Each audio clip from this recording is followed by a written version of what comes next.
special Wedtalks episode. Today we are doing a wedding spotlight with Allie. I'm going to call her Seago. What's your new last name? Lindgren. Lindgren. Yes. It's hard to go from Seago to Lindgren. It's like Lindgren. Allie was a bride here. She had a wedding in September and she had a beautiful day, and we're going to kind of recap it, talk about some things she maybe wishes she did different, and just talk about all fun things. I'm excited. And speaking of all fun things, her Instagram handle is Allie Things Beauty.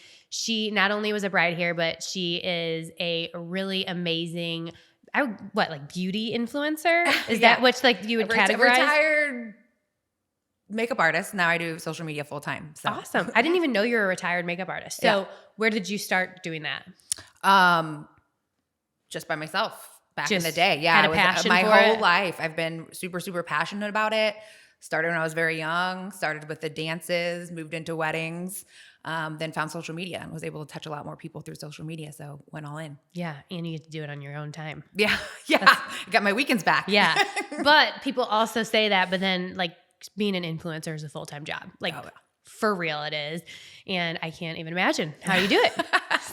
So that is super cool. So we're going to go straight in, talk about your wedding. Yeah.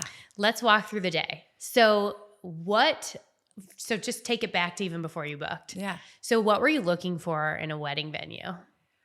I knew that I wanted to, this is the way that I would say it. I wanted to show up in my pajamas and leave drunk in my dress. I love it. That was my goal. I wanted to go to one place. I didn't want to shuffle people around. I didn't want to shuffle things around. I wanted to walk in my pajamas and leave drunk in my dress. Yeah. So I was looking for a place I could do it all.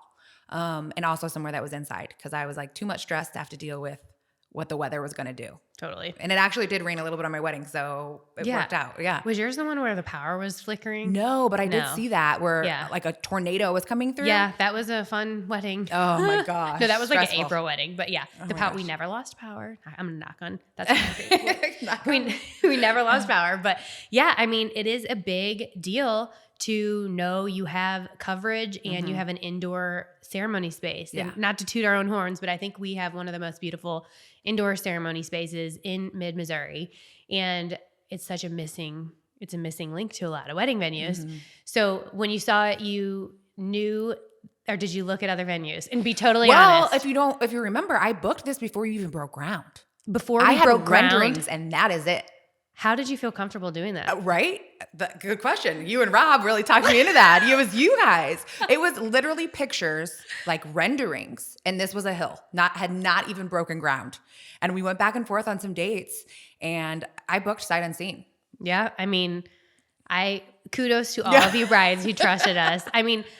I will say this thing was going to be open and ready to go. Yeah. Just ask our contractors. Yeah. Hell or high water, Yeah. it was going to be open. Mm-hmm. We even had a temporary window that we had made. I remember that. That was up for my wedding, I think. It was up for your wedding Mm-hmm. because we didn't know if it was going to come in time. And then it did come in time. And then 3 days before it was supposed to get installed, the whole thing flooded at the facility in Brentwood. Oh my gosh. Do you remember when we had the floods in Brentwood? Yeah. I guess it was 2022, summer 2022, underwater.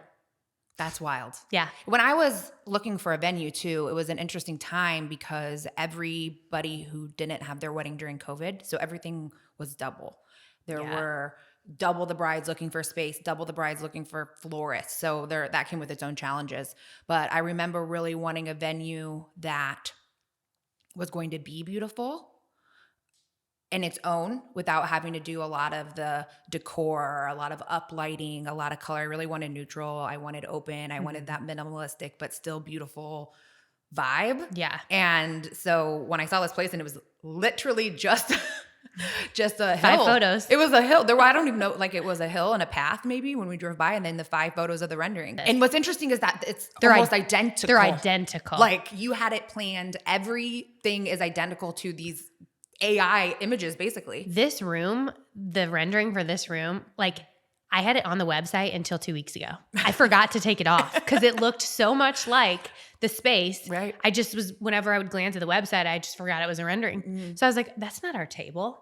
And I changed it. True story. And I think when I met with you and Rob, you have, obviously being a photographer, you had an eye for all things that were beautiful. I knew that you were going to make this place beautiful. And you guys talked me to that because I remember I was scared. I was like, okay, I need to have a call with you and I need you to kind of talk me into this so that I can talk my husband into it because he was like, no chance.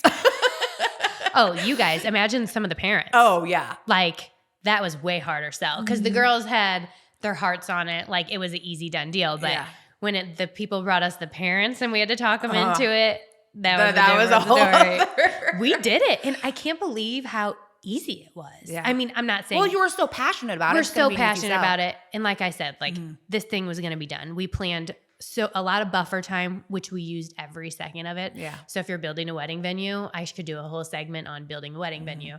But we did build in like a 6-month buffer. So we gave ourselves like a year and a half of the building process. The contractor was like, no, 1 year flat.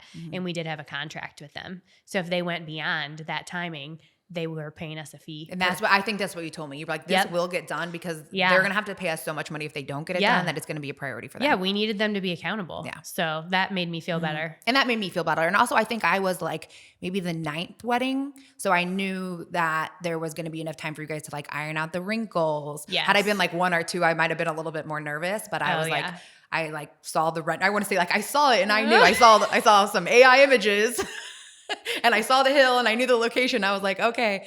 But also like the bridal suite renderings, the groom suite, like I said, it was really important to me that I knew I was self-aware enough to know that there were going to be things that were going to be stressing me out and having to worry about weather and having to worry about shuffling around were things I knew from the beginning. I do not want to deal with that. Yeah, no. And you're pretty type A. Yeah. I mean, it's fine. You can own it. It's fine. Yeah. I mean, I like, think very creative, but also like have a like you have a vision. Yeah. Yeah. And I think that that's great. Like you knew what you wanted and you went for it.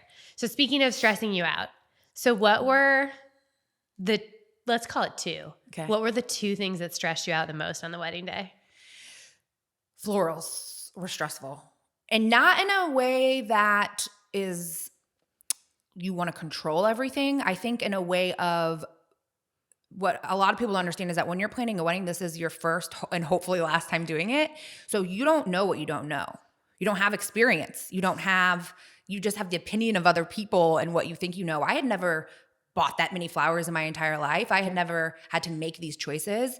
And it's not like anything else in your wedding where you get to preview it. Yeah. You don't get to preview your bouquet. Yeah. You know, you're going back and forth with inspiration and the colors that you want. You want them to match this, but you have no idea. I'm getting ready up there and I'm like, can somebody go take a picture of like the florals or show like while I'm getting ready? Because I have no idea. Yeah. And that's kind of stressful. It is. No, for sure. Yeah. And I think to that point, our whole last episode, I was talking with a planner. Yeah. And we were just talking about how knowledge is power and how we feel like we do this every day. Yeah. So we know everything about weddings that you could potentially throw at us. Right. But for you guys, this is your first time. Well, most of you. And I'm such a researcher. Like I'm like, I'm going to figure out how I want it, but what's also the best way? How am I going to meld trends with my vision versus that? I saw your episode about not reinventing the wheel and I was like, yes, that. Yep. There's a reason why things are done this way. Yes. And I'm a big believer of that in the world. There's a reason why things are done this way.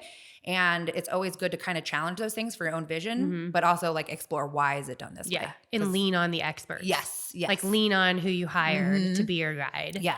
For sure. And for the support, it's scary. And I'm sure you guys deal with that a lot. Like you're as a bride, there's a lot of money involved. You're putting a lot into one day, one moment. You're trying to juggle these things that could possibly go wrong that you're always looking for, I think, assurance. Like I was just kind of being like, is this okay? More than I have anything in my entire life. I'm like, I'm a confident person, but I was like, I need all this kind of assurance. Yeah. Like, is this going to be okay? Are you guys going to be open in time for me to get married? Yeah.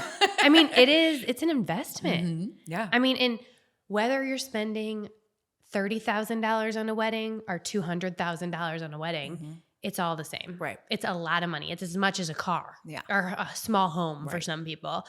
So you want it to be perfect. And it's also figuring out whatever your budget is, how you want to allocate it.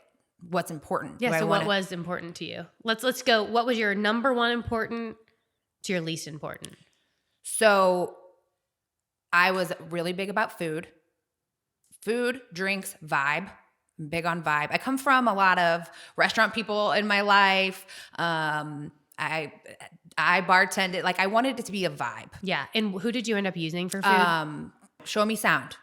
Oh, for your so great. Franco? Yes. Yeah, Franco, yes. Oh my DJ God, Franco, we love and he has him. Show Me Sound. So he DJs downtown. Yeah. And I knew for my music, I wanted it to be mixed. He is great. Like I didn't want it to be like loungy. skirt. Yes. Yes. I was like, I need somebody who understands a vibe, knows how to work a crowd, and I don't want the lull in between songs. Like it needs to be like mix into the next song. Yes. How you would be if you were like at a club. That's a Yeah. weird thing to say, but I wanted to keep the vibe going. Yeah, and to know sound. Yes. And let me just put that in here for 2 seconds.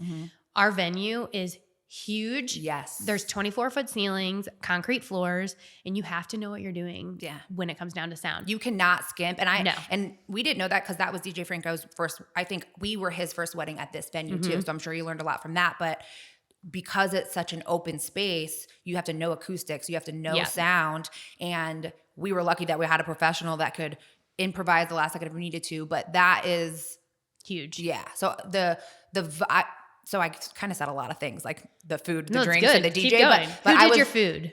We went with Sugar Fire. Okay. And I had Sugar Fire buffet before, and I was like, yes. And what did you think of it? Everybody was like dead over the food. Yeah. Everyone was like, this is the best wedding food we've ever had. And I was like, I know. I'm telling you. And you know what? I love Abby. She is our point of contact there, their catering manager for us. And people might be a little snarky when when we say barbecue, even on tours, they'll be like, oh, we're not doing barbecue. Right. Or like buffet. Or some buffet. People, Yeah. But it is freaking good. Oh my gosh, it was good. Every single time it's consistent. Abby gets back to you. I mean, the food is solid. Yeah. So, and it was because it's buffet, and also I don't eat meat. I'm a vegetarian. So there's a lot of times I go to a wedding and I always get a vegetarian option that maybe 2 other people at the wedding got, and it doesn't come on time because it gets forgotten. You forget, and then I get too drunk because I didn't eat. Yeah. And so I was like, I want people to eat. And I also know my friends, and they're going to have some drinks. So I want them to eat. Yeah. Oh, there are so many pros to a buffet. And you can choose what you want. If you want to have a whole plate of mac and cheese, cool, have that. Yeah. So I really, really knew that I wanted to go with them. I was happy that I went with them. And everybody to this day still talks about that's the best wedding food I have ever had. Yeah. That's amazing. Well, how about the bar? Oh, bar was great. Bar was, oh my God. But like, not even just like, the bar is so great. The drinks are so great. But what was crazy, which you wouldn't know until you already have a wedding here, is that like the servers and the Really personalities, and they were mingling with guests, and they were having a good time. Like that. A lot of times you go to a wedding and you go grab a drink and the person's just like doing the thing. And it's like your grandma. Yeah, it's like your grandma, but it's also like they're just like trying to get through the drink. 100%. Yeah. That what you want, honey? Yeah. No, like all of the staff was like engaged. Like, they're professional bartenders. They're not hired weekend help. They're professional bartenders. Yeah. They can make anything you want. Yeah. Like you're not limited to a shitty drink. Yeah, you felt like you were at a cocktail lounge or a cocktail bar. Yeah. And you had a bartender serving you. You didn't feel like it was a catering bartender. Yeah. That sometimes a lot of weddings can feel like that. Well, good. I'm glad. Yeah. This was unprompted, by the way. We didn't even talk about this. I'm just feeling her out. I'm just talking too. We do. I mean, our bar is expensive. It's probably more expensive than 90% of the other wedding venues here, but it's for a reason. Yeah. So, anyway. And that's funny that you say that because when we were picking bar packages, I think we went with the middle one, but your middle one was still high. Yeah. I think it was still It's like really Tito's and Yes. like we were still getting, like Nick had some specifics on the bourbon that he wanted. So I think we went the mid tier, which probably is the most popular. I'm not sure. It is. But it didn't seem totally wild from some other quotes that we got at the time. You had 2020.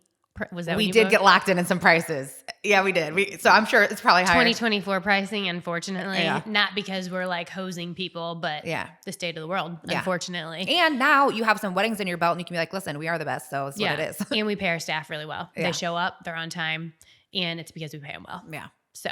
And that's why they probably stick around and why they're having such a good time at the weddings. And it really is. You know, I had comments about the staff, comments about the food, comments about just the overall vibe. And that was my main goal with my wedding was the vibe. And I talked to Rob. It was so funny because I'm really weird about lighting and like the mood and the vibe. And we were doing we did another tour after you guys were built, obviously, when we were getting closer to the day. And I was like, listen, so I'm trying to like explain, like when you're at a wedding and they're like playing some song, but like the lights are on and it doesn't, he was like, listen, I know the vibes. I don't know if you know about me or you heard about me. I was like, oh, okay, Rob. Okay, Rob. Yeah. And he was like, so I've done this and I've started this and I get the vibe. And I was like, heard, cool. I'm so excited. Like, he is the ultimate entertainer. Oh yeah. And I mean, and so like as soon as he said that, I was like, okay, he like the vibe is my number one thing. And then he was like, I got you. And he did. And he did the whole wedding and he was running around and he was doing the lights. And I was just like, this is great. He is so funny. He's something else. Oh my gosh. Okay. So what was something design wise for your wedding that you wish you did different? That I did different? Yeah. Or is there no regrets? I think there are some things that I wish that I did different, but I was happy that what's so interesting about this venue is it really could stand alone. Yeah. I could have walked down the aisle with bought one bouquet and nobody would have been like, this is weird. Like I could have had just a few like they're looking at the window, yes. the chandelier. Now, I think that this venue does the best, probably filling it to the brims, For right? Sure. Yeah. But it can stand with any budget that somebody would have with florals because it's so beautiful by itself. You don't have to pay a bunch of money to fake it looking pretty. It just does look pretty. Totally. I wanted to be I had a fall wedding when pampas were big and I wanted to be very low key on the pampas. I ended up getting a lot more pampas than I wanted. And so I think I wish I went down on the pampas, even though I already did. I already was like, I kept saying less pampas, like less. But this is good because it was trendy. I mean, yes, it's a little classic too. Yes. Same as like a bow. Yeah. You know, I mean, now it's a trendy thing. You know, but it's also that goes back to saying about florals. You don't know what you don't know, and also you don't get to test it. Yeah, you can't get a test bouquet. I mean, I guess you could pay for. Yeah, I mean, some florists will, but will. I mean, it depends on your minimum. That's These true. florists have $20,000 minimum, so they'll Right. do full size samples for you. Yeah. So it all comes down to like what kind of vendors you're working with, what the minimums are, Right. And yeah, I truly think though, as a bride, you have to decide like, do you want to go trendy or do you want to go classic? Yeah. And going trendy is fun. Yeah. Like, I mean, classic is great too, but like you don't really take any risks with classic. Right. Like you can just go safe and do like greenery, white roses, candles. And there's so many ways to do classic that isn't just like, okay, black, white, and red or all whites. There's lots of ways to still make it uniquely you by staying within color palettes. Yes. Or if you're going to go a little bit outside the lines here, then maybe go more classic here. So there's ways to play with it so that it can stay classic. But I knew for my wedding, I really wanted to stay as classic as possible. Yeah. And the only thing that wasn't as classic as possible was the amount of pampas. And it still is very low. Yeah. But there were a couple in my bouquet. I wish I didn't have any pampas in my actual bouquet, which that was just as classic as possible. So maybe tell brides to like go easy on the trendy things. Yeah, definitely go easy on the trendy things. And if you are going to go trendy, don't do it with your bouquet. I would say keep that classic. Yeah, because those pictures are what's hanging in your house. Yes. Yeah. And those are going to be in all your pictures. Right. And then makeup as well. I always say all the time, like you want to go pretty classic with that and maybe try not to do trends. Let's talk more about makeup because you are the expert, clearly. She even has a sponge, which is super cool, a makeup sponge, similar to something that everybody knows. I'm not going to say the name because I don't know if I can, but hers is called Thirsty Lemon, and it's in the shape of a lemon, and it's so cool. I just had to give it a shout out because I just got it about a month ago, and it's amazing. So tell us I would say, what is the number one thing that you see people do wrong with makeup on their wedding day? I think the number one thing that I see people do wrong with their makeup on their wedding day, whether it's with their own or artists doing other people's makeup, is eyebrows. Eyebrows are hard. Eyebrows are personal. Eyebrows are trendy. And that is the one thing I feel like that will stick out if done wrong. So how do you communicate that without being a, jerk to your makeup artist? I think it's really, makeup artists are professionals and they know if you like something or you don't like something. Or if you want a little bit more or if you want a little bit less. And like me personally, like I have no eyebrow hairs. Like I don't. So I have to do a lot of work to get them where I want them. Right. And a makeup artist, maybe they don't want to be doing as much as I would want to do. Or maybe somebody has beautiful natural brows and a makeup artist comes in and they do too much. Yeah. And they're like a caterpillar. Yes. And I like even so I did my own makeup on my wedding day, but we had people come in and some girls would be like, these lashes are too heavy for me. And they would come to me and they would say it. And I'm like, tell your artist, like, that's okay. Yeah. Or I was like, I'll tell them. Yeah.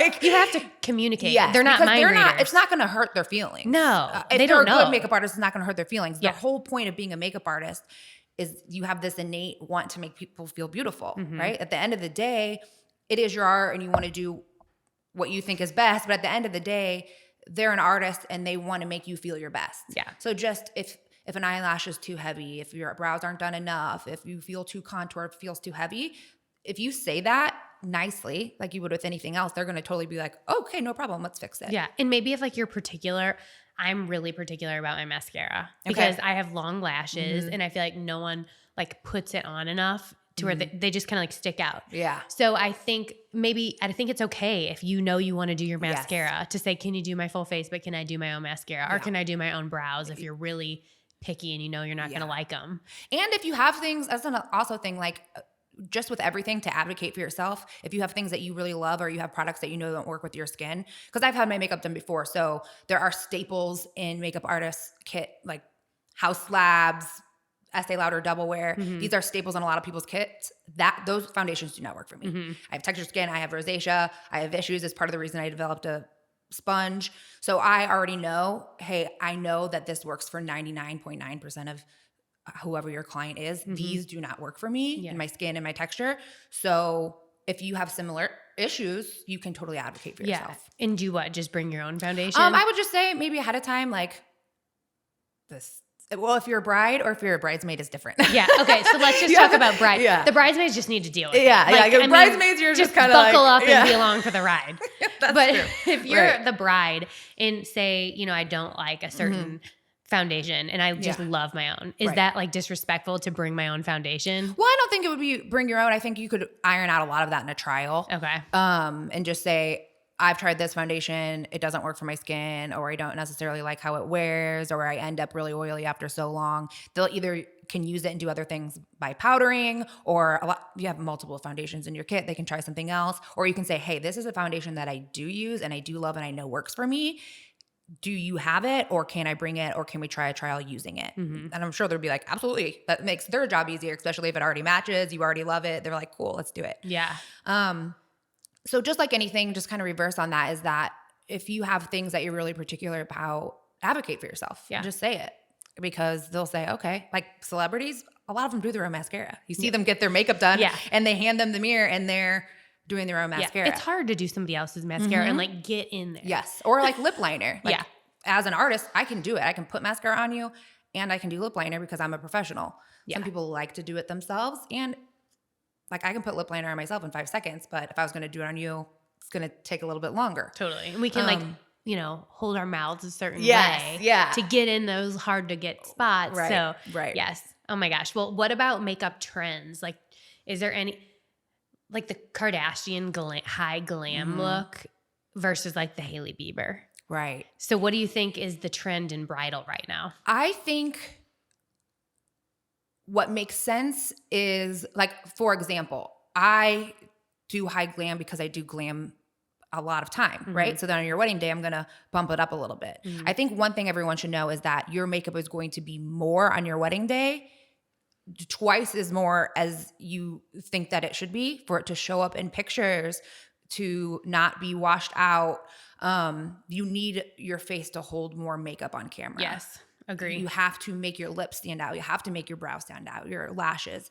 Otherwise, those things will kind of fade away in flash photography and bridal photography. A lot of times is brighter. I know moody is kind of a trend now, but normally across the board and more classic, everything's kind of brightened a little bit, and that will make some of your features drown out. Yeah.